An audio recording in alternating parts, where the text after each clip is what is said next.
She posted single for the weekend, so I made it permanent. I, 28M, didn't expect to become the villain in someone else's weekend saga.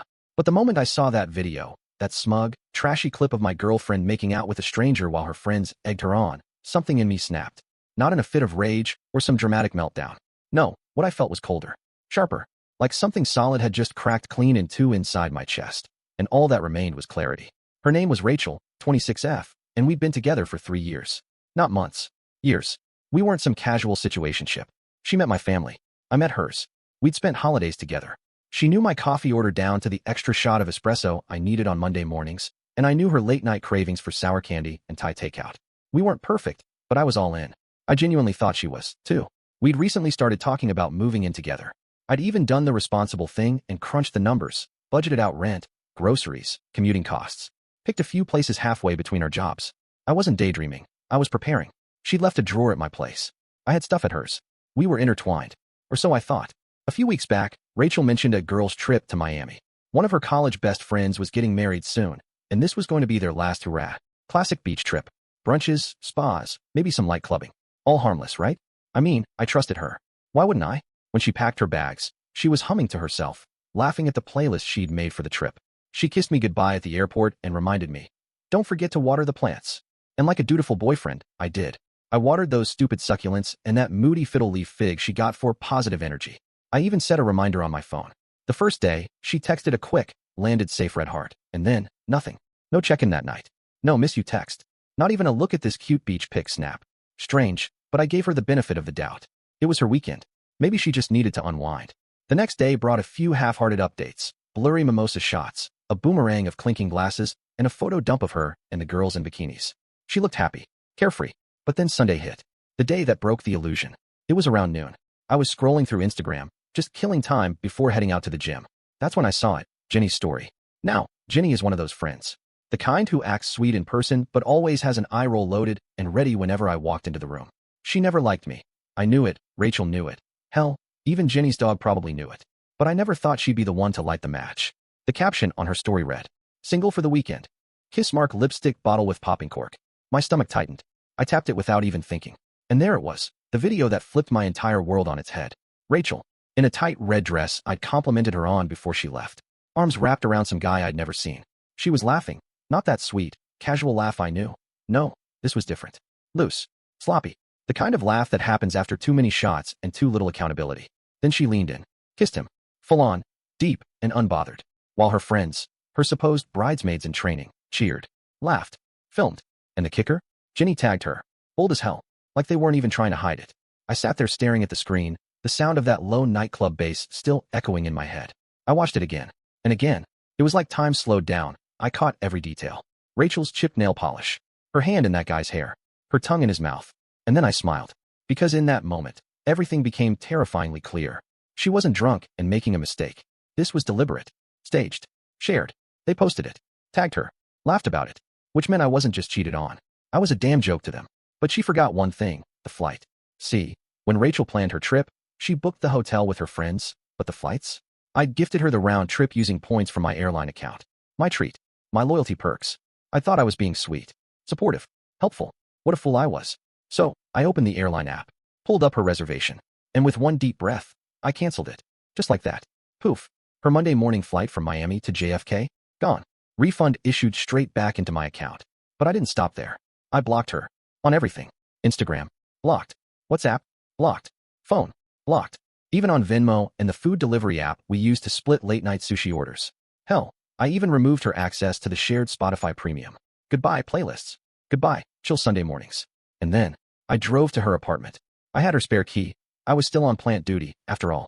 Inside, everything looked the same. Cozy. Innocent. Like the betrayal hadn't happened in this reality. Her favorite candle still burned faintly. A blanket was tossed on the couch.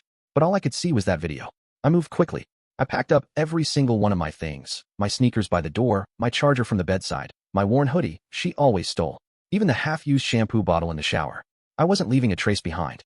And then I grabbed a notepad from her kitchen drawer. Same place she kept coupons and takeout menus. I clicked her fancy rose gold pen and wrote, "Hope being single for the weekend was worth it. You're now single for good. Your flight's been canceled. I suggest you figure it out. P.S. Your plants are watered. You're welcome." And I signed it. Not with anger. Not with sarcasm. With a heavy heart. I didn't stick around after leaving that note. I locked her door, left her key exactly where I'd found it in the plant pot outside, and got in my car. I didn't cry. I didn't scream. Honestly, I just felt done. The kind of done where you're past pain, past confusion, just exhausted from realizing someone you love wasn't the person you thought they were. It's a strange emptiness, knowing someone you built a future with had been chiseling away at your foundation behind your back. I drove home, blasted some loud music, and by the time I got into my apartment, I threw all of her stuff. Her old sweater, the hair tie she left around like confetti, that stupid toothbrush she insisted on keeping at my place, into a box. I left it by the door. She could come get it, if she dared. But I wasn't going to wait around to hand it to her. That night, I didn't sleep. Not because I was broken, but because I knew something big was coming. Rachel might have played this single for the weekend game, but she wasn't the kind of person who liked consequences. She was the kind of girl who ghosted gym memberships and returned half-used beauty products claiming they made her break out. Her life was built on sidestepping accountability. But now she'd be forced to sit in it. The next morning, I woke up to a flurry of text messages from unknown numbers. Her friends, Jenny, Melissa, even one from a number I didn't recognize, but the message just said, WTF dude? They were trying to get through because I'd blocked Rachel. She must have landed in full meltdown mode when she realized her flight didn't exist anymore. It was poetic, really. I imagined her walking up to the kiosk in her little sundress, sunglasses on her head, maybe hungover, trying to check in, only for the agent to tell her, I'm sorry, miss. That reservation was canceled yesterday. Glorious. I didn't respond to anyone. I just watched the chaos unfold from a safe digital distance. Around noon, I got a DM from a burner Instagram account. No profile pic, no followers. Just, you really canceled her flight? That's abuse. She was drunk. It was a joke. You took it too far. You owe her an apology. An apology? I almost laughed out loud. I didn't reply, but I screenshotted the message and sent it to my best friend Dave. He replied with one word. Legend. Then the call came. My phone rang. An unknown Miami number. I didn't pick up. It rang again. And again. The fourth time, I picked up, just to end the madness. Hello. There was silence for a beat. Then a familiar voice cracked through the line. Rachel, why would you do this to me? She asked, her voice brittle. Why would you embarrass me like this? I paused, just letting the irony hang in the air. You posted a video of yourself making out with a guy while your friends screamed, single for the weekend. Rachel, that wasn't me embarrassing you. That was you doing that. She went quiet. I was drunk, she muttered. No, you were filmed from 3 different angles. Don't insult both our intelligence. She sniffled. They were just shots. Things got out of hand. I didn't even sleep with him. I didn't even flinch. You don't get bonus points for stopping short of full betrayal, I said flatly. You disrespected me. You embarrassed me. And then you let your friends mock me. In public. In a video you didn't even delete. It was just a moment, she insisted. You're really going to throw everything away over one mistake. That's when I let the cold truth spill. You threw it away, Rachel. The second you thought acting single in public was more fun than respecting the relationship you claimed to care about. I didn't throw anything. I just removed myself from the wreckage. Her voice cracked. So you really canceled the flight? That's insane. I had no way to get home. I let the silence answer for me. She sputtered. I had to borrow money from Melissa's dad. Do you have any idea how humiliating that was? Almost as humiliating as being tagged in a cheating video. I replied, good. Glad we're on the same page. She started crying. Or at least making crying sounds. With Rachel, it was always hard to tell where the manipulation began and the sincerity ended. Look, she whispered, maybe we can talk? In person. I can explain everything if you just give me a chance. I gave you 3 years, I said. And I don't need explanations. I saw the video. That was all the explanation I needed. Then I hung up. I didn't block the number. I just let her sit with the dial tone. That silence probably told her more than any dramatic speech I could have made. The following days were peaceful. For the first time in what felt like months, I wasn't anxious waiting for a text. I wasn't wondering if she was hiding something. I wasn't doubting my own gut. And the best part? Word got around. Turns out, a few of Rachel's friends didn't think the whole single for the weekend thing was so funny anymore, especially when people on social media started calling them out. One of her coworkers DM'd me. Yes, coworkers, and wrote, just want to say you dodged a bullet. Rachel's been reckless lately. We all saw the video. Good for you. That message? Chef's kiss. Jenny tried to stir the pot, too. She posted some shady quotes on Instagram stories. You know the type. Real men don't cancel flights. They fight for love. Men can't handle a woman having fun. If she's too much for you, go find less. But every time she posted one, someone would tag me with laughing emojis. They knew. Everyone knew. I hadn't just dodged a bullet. I'd Matrix D that thing and sent it back in slow motion. Then came the email. Rachel couldn't reach me on social, on text, or by phone. So she wrote me an email. A long one. She rambled about how she wasn't thinking clearly, how she got caught up in the moment, how her friends pressured her into it, how they were just playing into the bachelorette party energy, and how it meant nothing. Then she tried the emotional bait. You know I love you. We've built so much together. This can't be how it ends. She attached a photo of us from last fall, a pumpkin patch date, arms wrapped around each other, all smiles and fake coziness. I remembered that day. I'd bought tickets in advance, carried her bag when she wore heels and regretted it, bought her the overpriced apple cider she claimed she needed for Instagram. But in hindsight, it wasn't real. Or maybe it was, but it just wasn't enough for her. So I wrote back. Short, cold, honest. You said you were single for the weekend. I just made it permanent. Take care. Then I blocked her email too. It had been almost 2 weeks since I last heard from Rachel. The silence was bliss. No more gaslighting. No more manipulation disguised as affection. No more pretending everything was perfect when it wasn't. For the first time in 3 years, I could actually hear myself think. I hadn't told everyone the full story yet. A few close friends knew the gist. Dave obviously knew everything. He'd been there when I nearly rage-punched my phone after seeing the infamous single for the weekend reel. But others? I let them assume the relationship just didn't work out. I didn't need to run a smear campaign. Rachel was doing a pretty solid job of destroying her own reputation. But I should have known it wasn't over. Not with someone like her. Because people like Rachel don't leave quietly. They don't accept consequences. They don't believe the world should ever move on without them in the center of it. So when I got a knock on my door at 7:43 a.m. on a Saturday, a time when literally no one should be knocking unless there's a fire or a package of puppies, I knew. I looked through the peephole. There she was. Rachel. Messy bun. No makeup. Hoodie way too big to be hers. Clutching a half-full coffee like it was some kind of peace offering. Her eyes looked puffy. Whether it was from crying or a hangover, I couldn't tell. Maybe both. I opened the door a crack. You shouldn't be here. She didn't speak right away. Just looked at me like she was trying to figure out which version of herself to be. The sweet girl I met at that bookstore 3 years ago? The fake innocent? Or the full-blown manipulator? She went with guilt trip mode. I just want to talk, she said, voice cracking. Please. I didn't move. You could have called. You blocked me. You could have emailed. I did. And I answered. Her face crumbled a bit. So that's it. After everything? Just nothing. I opened the door a little wider. Not to let her in, just to stand there. So she could feel the full weight of the wall between us. You made a public statement, I said. A literal one. On video. You told the world you were single. I just made it official. She stepped forward, desperate now. You know I didn't mean it. That was for them. For the girls. They pressured me. They were drunk. So were you. I didn't sleep with anyone. Again, you want credit for not fully cheating? You think not sleeping with someone means you get a relationship gold star? She swallowed hard. I messed up. I know. But I didn't think you'd actually leave me over it. And there it was. Not an apology. Not remorse. Just shocked that her actions actually had consequences. You thought I'd do what? I asked. Forgive it. Pretend it didn't happen? Wait while you played house with your little party squad. And come running back when you got bored? Tears welled in her eyes. No. I didn't think you'd give up so easily. I laughed once. Cold. You don't get to talk about giving up. I fought for this relationship every time you disappeared into your own ego. Every time you made a joke about how I wasn't as fun as your friends' boyfriends. Every time I made excuses for your passive-aggressive comments. Or your need to be the center of attention. She opened her mouth, but I cut her off. I stayed. Even when you were selfish. Even when you flirted too much and called it being friendly. Even when I knew deep down you didn't respect me. I stayed. Her face twisted. So why now? Because I finally respect myself. That shut her up. She stood there, trembling, no longer crying but clearly realizing she wasn't going to win this round. And then she changed tactics. Of course she did. You want to talk about respect? She snapped, voice sharper now. You publicly humiliated me by canceling that flight. You made me look like an idiot. I leaned against the doorframe. No, Rachel. You made yourself look like an idiot. I just made sure I didn't buy a return ticket for someone who didn't deserve the ride. She stepped back like I'd slapped her. And then, for a moment, she looked real. Like the mask had dropped. No performance. Just raw ego bruised by rejection. I hope you know you're making the biggest mistake of your life, she said quietly. You'll regret this. No, I replied. I already regret staying as long as I did. I closed the door before she could say anything else. That should have been the end. And I wish it had been. But Rachel wasn't done. A few days later, mutual friends started reaching out.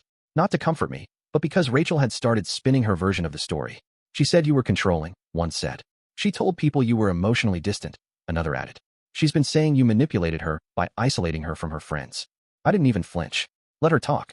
People who knew me, really knew me, would see through it. And those who didn't, they'd forget the drama in a week. That's how gossip works. It burns hot and dies fast. But then came the final nail. Someone tagged me in a TikTok. A brand new one. Rachel, sitting in her car, fake crying. I just want to say, to anyone out there who's been cheated on, abandoned, or made to feel like they're not enough. I see you. You're not alone. Some people will throw you away over one mistake.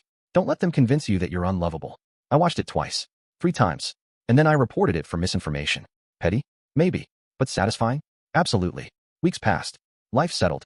The people who mattered stayed. The ones who wanted gossip moved on to their next drama fix. And me? I got back to living. I went on hikes again, joined a book club, reconnected with people I hadn't seen in ages. One of them, Emily, had been a friend of mine long before Rachel entered the picture. We'd lost touch because Rachel always said she didn't trust her. Now I understood why. Emily didn't take BS from anyone. We went for coffee, then dinner, then drinks. She never brought up Rachel. She didn't need to. By the time we were watching dumb horror movies on her couch 2 weeks later, it was obvious we both knew the past belonged in the past, and the future didn't include people who posted about being single for the weekend. I thought it was finally over. The awkward mutual friends had stopped picking sides.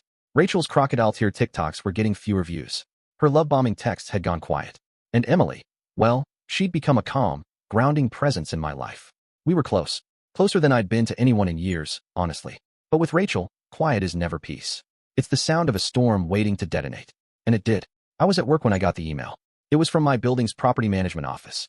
Subject, notice of tenant complaint, potential cohabitation violation. My stomach dropped. I opened it. It read, "It has come to our attention, via an anonymous complaint, that you may be harboring an unregistered cohabitant in your unit in violation of your lease. Please provide clarification and proof of single occupancy within 5 business days to avoid penalty or possible lease termination." What the hell? I lived alone. I'd always lived alone. Then I remembered something Rachel once said when we were fighting early on in our relationship. "You don't think I'd burn your whole life down if I really wanted to? You act like I don't know things." I had rolled my eyes back then. Now I was seeing the embers. Emily had stayed over a couple of nights. Nothing serious. She still had her own place. But Rachel must have been watching. Or asking someone to. I wouldn't put it past her to be parked across the street, phone in hand, taking notes like some rejected PI. I scheduled a meeting with the office. Showed them Emily's lease and address. Clarified everything. They nodded. Apologized. Then the receptionist, an older woman with a knowing look, said something that stopped me cold. She said she was your fiancé. I blinked. What? The woman who filed the complaint. She didn't leave her name. But she seemed very convinced she had rights to the unit. Claimed she had keys and mail with her name on it. I didn't even know what to say. I left the office numb. This wasn't heartbreak. It wasn't even grief. It was war. She couldn't handle the breakup. She couldn't handle being the villain in her own story. So she tried to flip the script. Tried to pull some Psycho X nonsense that might have worked on someone else. But not me. I decided then and there, she needed to learn that actions, real actions, had consequences. I called my lawyer. Now, that might sound like an overreaction, but Rachel hadn't just filed a false complaint. She'd impersonated a legal tenant. That crosses into criminal territory, and I wanted to document it. We drafted a cease and desist letter, complete with a formal threat of legal action if she attempted another fraudulent claim, contacted any authority, or harassed me or anyone close to me again. We also included evidence. Her Instagram post, single for the weekend, the flight itinerary cancellation, her emails begging me to take her back, the TikTok where she claimed she was the one abandoned. You want to play dirty? I'll drag receipts like a CVS aisle. We had the letter hand-delivered to her new apartment. She didn't respond directly. But that weekend, she showed up at a party. A mutual friend's birthday, one I hadn't even planned on attending. But Emily was going. So I went. I figured it was a big enough event that even if Rachel showed up, she'd act civil. That was optimistic. Because she walked in, saw me, and immediately zeroed in like a shark sniffing blood.